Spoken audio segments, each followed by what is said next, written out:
Hi everyone, welcome to शिंशिया brain. तो आप सभी का एग्रीकल्चर करंट अफेयर्स जीके 2022 के 9th एपिसोड में स्वागत है। हमारे जो भी एग्रीकल्चर करंट अफेयर्स के एपिसोड्स हैं, plus general agriculture MCQ series, horticulture MCQ series, vegetable science MCQ series, जितने भी हमारे वीडियोज हैं दे आर वेरी इंपॉर्टेंट। जो भी एग्रीकल्चर या हॉर्टिकल्चर से रिलेटेड एग्जाम्स हैं, चाहे वो आपके आईसीआर के एग्जाम हो, आईसीआर, जेआरएफ, एसआरएफ, नेट या आईबीपीएस का जो एग्रीकल्चर फील्ड ऑफिसर का एग्जाम होता है, इफको एजीटी का एग्जाम है, एडीओ एडीएच के एग्जाम होते हैं, पीएचडी के एग्जाम होते हैं, नबार्ड है, एफसीआई है, बीएचयू है। ठीक है, तो सभी के लिए जो हमारे चैनल है बहुत ही इंपॉर्टेंट है। तो जितना हो सकता है आप लोग अपने फ्रेंड्स के साथ, कलीग के साथ शेयर करें, सब्सक्राइब करें और लाइक करें। तो आज की डिस्कशन हम स्टार्ट करते हैं। तो आज का हमारा फर्स्ट क्वेश्चन है, which state ranked first among the largest states in the 4th State Food Safety Index 2022। अभी recently 4th State Food Safety Index जो है 2022 वो लॉन्च किया गया। तो जो 4th State Food Safety Index है 2022 का, उसके अकॉर्डिंग कौन सी स्टेट जो है फर्स्ट रैंक पे आई है जो लार्जेस्ट स्टेट्स हैं उसमें? तो इसका राइट आंसर है आपका ए, तमिलनाडु। राइट। तो आप देख सकते हैं कि जो union minister for health and family welfare हैं, डॉक्टर मानसुख मांडविया, ठीक है, उन्होंने रिसेंटली जो एफएसएसएआई है, food safety standard authority of India, उसके द्वारा जो 4th state food safety index SFSAI वो लॉन्च किया गया। ठीक है, स्टेट फूड सेफ्टी इंडेक्स। तो उसके अकॉर्डिंग जो लार्जेस्ट स्टेट्स हैं और यूनियन टेरिटरीज हैं और स्मॉल स्टेट्स हैं, उनको रैंकिंग दी गई है। अगर हम एसएफएसआई की बात करें, स्टेट फूड सेफ्टी इंडेक्स की बात करें, तो ये सबसे पहले कब इस्टेब्लिश किया गया था? 2018-19 में, 2018-19 में इसको सबसे पहले इस्टेब्लिश किया गया था। राइट। तो इस इंडेक्स में अगर आप देखेंगे तो on the world food safety day, जो कि सेलिब्रेट किया जाता है 7 जून को। Right. World food safety day कब सेलिब्रेट किया जाता है? 7 जून को।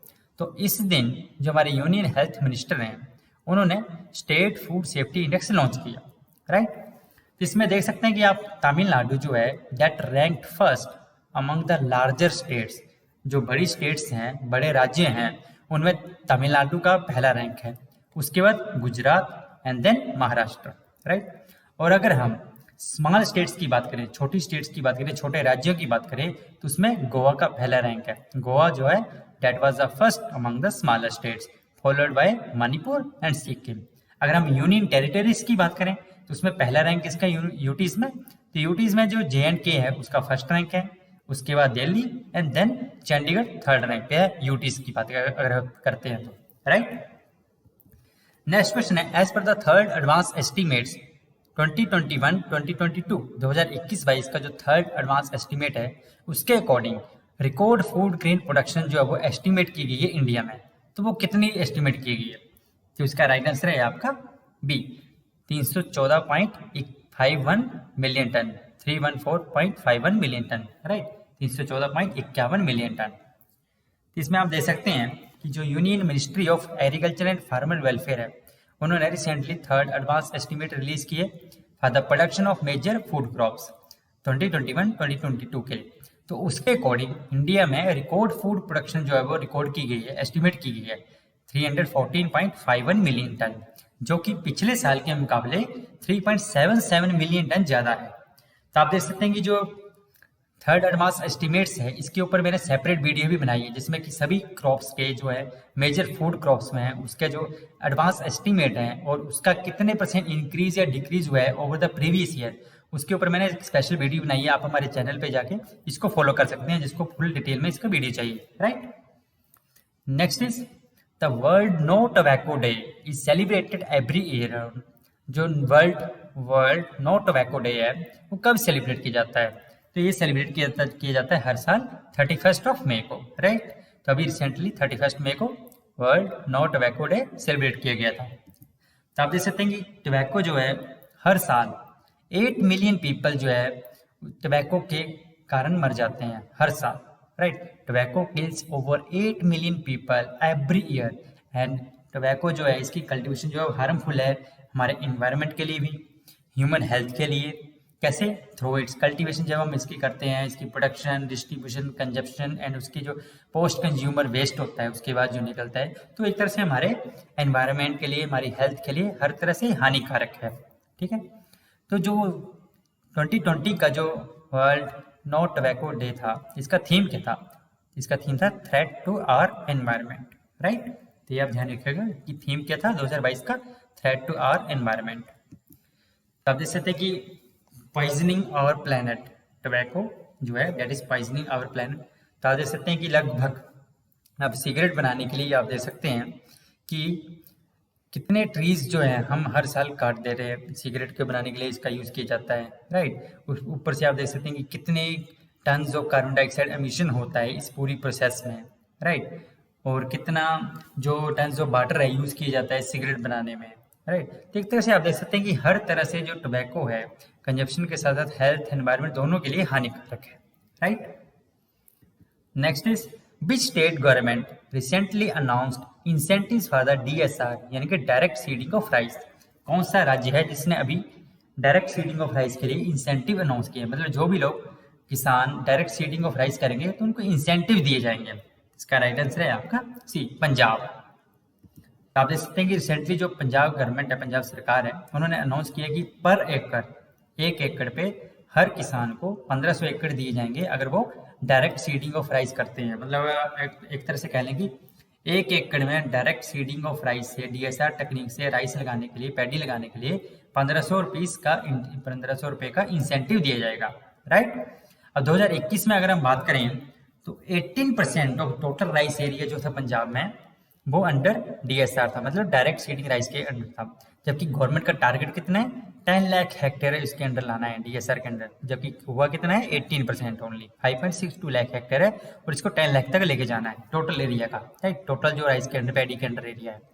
अब आप देख सकते हैं कि जो डायरेक्ट सीडिंग ऑफ राइस होता है, इसमें क्या होता है, जो प्री जर्मिनेटेड सीड्स होते हैं उनको डायरेक्टली सो किया जाता है, ड्रिल किया जाता है फील्ड में with A tractor powered machine के द्वारा। मतलब इसमें कोई ट्रांसप्लांटिंग या नर्सरी की रुपाई नहीं होती है। तो आप देख सकते हैं कि अगर हम डायरेक्ट सीडेड राइस और ट्रांसप्लांटेड राइस को अगर हम कंपेयर करें तो आप देख सकते हैं कि ड्यूरिंग द ट्रांसप्लांटिंग, जब हम ट्रांसप्लांटिंग मेथड से जो हम रुपाई करते हैं धान की, तो जब हम ट्रांसप्लांटिंग मेथड से पैडी को करते हैं तो उसमें बाटरिंग जो है हमें लगभग हर दिन देनी पड़ती है। Practically we have to give the watering daily to ensure कि सबमर्ज या फ्लडेड कंडीशन रहे जो हमारी धान की क्रॉप है उसमें। और जबकि हम DSR की बात करें, डायरेक्ट सीडेड राइस की बात करें, तो इसमें फर्स्ट इरिगेशन जो देते हैं हम, apart from the pre sowing के बाद, पहले जब हम इरिगेशन देते हैं उसके बाद जो फर्स्ट इरिगेशन देते हैं हम कब? 21 डेज आफ्टर सोइंग के बाद देते हैं। सोइंग करने के 21 दिन बाद देते हैं, जबकि उसमें लगभग हमें डेली देना पड़ रहा है, ठीक है। फर्स्ट 3 वीक्स के लिए तो हमें डेली उसको सबमर्ज कंडीशन प्रोवाइड करनी पड़ती हैं जब हम ट्रांसप्लांटेड के थ्रू लगाते हैं। बट जब हम डायरेक्ट सीडेड के थ्रू लगाते हैं तो हमें 21 दिन के बाद पहली इरिगेशन देनी होती है, ठीक है। जो पंजाब एग्रीकल्चर यूनिवर्सिटी है लुधियाना में, उनके द्वारा स्टडी की गई तो उन्होंने पाया कि लगभग 3600 लीटर से 4125 litre of water that is required to grow 1 kg of rice depending on the paddy variety. उसमें भी केवल कुछ अर्ली ड्यूरेशन वाली वैरायटीज होती है, कुछ लॉन्ग ड्यूरेशन वाली वैरायटीज होती हैं। और जबकि हम पंजाब की बात करें तो 32% एरिया जो है वो लॉन्ग ड्यूरेशन वैरायटीज के अंडर ही है। मतलब देखो जिनको तैयार होने में 158 डेज का टाइम लग जाता है, जबकि जो अर्ली ड्यूरेशन वाली होती हैं उनको 120 से 140 दिन में तैयार हो जाती है। तो उस तरह भी आप देख सकते हैं कि अगर हम ट्रांसप्लांटेड के थ्रू राइस ग्रो करेंगे तो उसमें बाटर की डिमांड ज़्यादा होगी। और पंजाब में आपको पता है कि बाटर टेबल जो है ऑलरेडी कम हो रहा है। इसके बाद आप देख सकते हैं कि एक एनालिसिस के द्वारा एक स्टडी में ये भी बताया गया कि स्टडी की गई, तो जो डायरेक्ट सीडेड राइस के थ्रू अगर हम पैडी लगाते हैं तो उससे 15 से 20% तक पानी सेव कर सकते हैं, right. How much water we can save through DSR technique? 15 to 20%। और कुछ केसेस में हम इससे ज़्यादा भी लगभग 22 to 23% तक भी सेव कर सकते हैं। जब हम DSR के थ्रू करते हैं तो लगभग 15 से 18 इरिगेशन चाहिए थ्रू द क्रॉप पीरियड, जबकि हम ट्रांसप्लांटेड में बात करें ट्रेडिशनल मेथड जो लगभग 25 से 27 इरिगेशन चाहिए। तो DSR हम कह सकते हैं कि कितना सेव कर सकती है? 810 to 1080 billion litres of water save कर सकते हैं हम इस टेक्निक के द्वारा हर साल पूरी राइस क्रॉप की अगर हम बात करें तो, राइट। अब नेक्स्ट है India first khadi centre of excellence has been inaugurated at. Bharat का जो पहला खादी सेंटर ऑफ एक्सीलेंस है वो कहाँ पे इनॉग्रेट किया गया है? इसका राइट आंसर है आपका सी, न्यू दिल्ली में। ठीक है। तो इंडिया का जो पहला खादी सेंटर ऑफ एक्सीलेंस है वो न्यू दिल्ली में इनॉग्रेट किया गया है। तो आप देख सकते हैं कि जो मिनिस्ट्री ऑफ एमएसएमई है, right, they have created a centre for the experimentation के लिए, ठीक है, innovation and design for the khadi village and industries commission, जो कैविक है, khadi village and industry commission है, उनके लिए एक centre of experimentation, innovation and design जो है वो बनाया है, ठीक है, विद द गोल ऑफ, इसका मेन एम क्या है कि to empower the khadi institution, जो खादी इंस्टीट्यूशन है, जो खादी की जो चीजें हैं, खादी के प्रोडक्ट है, उनको प्रमोट करना देश में, राइट। तो इसके लिए जो खादी सेंटर ऑफ एक्सीलेंस है वो बनाने की जरूरत है, ठीक है, ताकि हम खादी को एक वर्ल्ड वाइड ब्रांड बना सकें, ठीक है। तो इसके लिए जो नारायण राणे हैं, जो हमारे union minister for micro small and medium enterprises हैं, ठीक है, एमएसएमई, इनके जो यूनियन मिनिस्टर हैं, उन्होंने अभी रिसेंटली ओपन किया इंडिया का पहला खादी सेंटर ऑफ एक्सीलेंस, कहाँ पे, न्यू दिल्ली में। न्यू दिल्ली में कहाँ पे, at the national institute of fashion and technology, right. अब नेक्स्ट आप अगर बात करें तो India first organic based powered EV charging station has been setup है। भारत का पहला organic based powered electric vehicle charging station कहाँ पे सेटअप किया गया है? इसका राइट आंसर है आपका बी, मुंबई में, ठीक है। तो आप देख सकते हैं इसमें कि इंडिया में मुंबई में भारत का पहला biogas powered electric vehicle charging station जो इस्टेब्लिश किया गया है। ऐसे तो बहुत सारे इलेक्ट्रिक व्हीकल चार्जिंग स्टेशन हैं, बट बायोगैस की तरह जिसको एनर्जी मिलेगी, मतलब ऑर्गेनिक जो बेस्ड होगा उसके तरह जो पावर मिलेगी, तो ये पहला स्टेशन है, कहाँ पे, मुंबई में।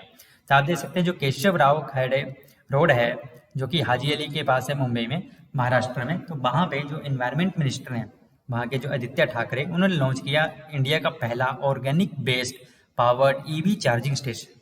और ये जो स्टेशन है ये लगभग 220 यूनिट ऑफ पावर जो जनरेट करेगा, कैसे, फ्रॉम द फूड बेस्ड, जो कि कलेक्ट किया जाएगा सराउंडिंग रीजन से, सराउंडिंग एरिया वहां से, राइट। आप देख सकते हैं कि it is not worthy that this project is a partnership between the municipal government and the arrow care clean energy के बीच में, कोलैबोरेशन के बीच में ये प्रोजेक्ट स्टेब्लिश किया गया है। नेक्स्ट है the international day of plant health is celebrated on, जो international day of plant health है ये कब सेलिब्रेट किया जाता है? तो जो international day of plant health है ये सेलिब्रेट किया जाता है 12 मई को, 12 मई को हर साल international day of plant health celebrate किया जाता है, राइट। जिसका मेन मोटो क्या है? इसका मेन मोटो है कि to raise the awareness create करना, कि कैसे अगर हम प्लांट की हेल्थ को प्रोटेक्ट करें तो we can help to end the hunger, हम भूखमरी को कम कर सकते हैं, we can reduce poverty, we can protect our biodiversity, हम अपने एनवायरनमेंट को प्रोटेक्ट कर सकते हैं, हम अपनी इकोनॉमी को बूस्ट कर सकते हैं, ठीक है। तो एक तरह से आप देख सकते हैं तो international day of plant health 12 मई को सेलिब्रेट किया जाता है। और international year of plant health कौन सा था? तो वो था 2020। International year of plant health कौन सा था? 2020, राइट। नेक्स्ट है India first green field grain based ethanol plant established in, Bharat का पहला green field grain based ethanol plant कहाँ पे एस्टेब्लिश किया गया अभी रिसेंटली? इसका राइट आंसर है आपका बी, बिहार में। तो आप देख सकते हैं जो बिहार के चीफ मिनिस्टर हैं श्री नीतीश कुमार जी, उन्होंने अप्रैल मंथ में 2022 के भारत का पहला green field grain based ethanol based plant जो वो ओपन किया, ठीक है, कहाँ पे? पूर्णिया में। पूर्णिया कहाँ पे? बिहार में, ठीक है। और उन्होंने ये भी कहा कि इस बात पे भी जोर दिया कि जो इथेनॉल प्रोडक्शन है ये हेल्प करेगी to reduce the cost of petrol and it will also generate employment, ठीक है। तो आप देख सकते हैं कि 105 करोड़ रुपए का ये जो प्लांट है ईस्टर्न इंडिया में बायोफ्यूल प्राइवेट लिमिटेड के द्वारा ओपन किया गया है, ठीक है। तो this is the first one since the centre gave a go ahead to the Bihar ethanol production and promotion policy 2021। अभी आपको पता है कि जो 20% तक इथेनॉल ब्लेंडिंग जो है पेट्रोल के साथ वो अलो कर दी गई है, पेट्रोल या डीजल के साथ 20% तक, राइट। इससे नेचुरली बात है कि जो इथेनॉल प्रोडक्शन जब हम करेंगे तो डेफिनेटली हमारे देश को इससे बेनिफिट ही मिलेगा। तो आप देख सकते हैं जो पूर्णिया प्लांट है बिहार में खोला गया है, तो this is the latest technology using zero based discharge, इससे जीरो बेस्ड डिस्चार्ज होगा, ठीक है।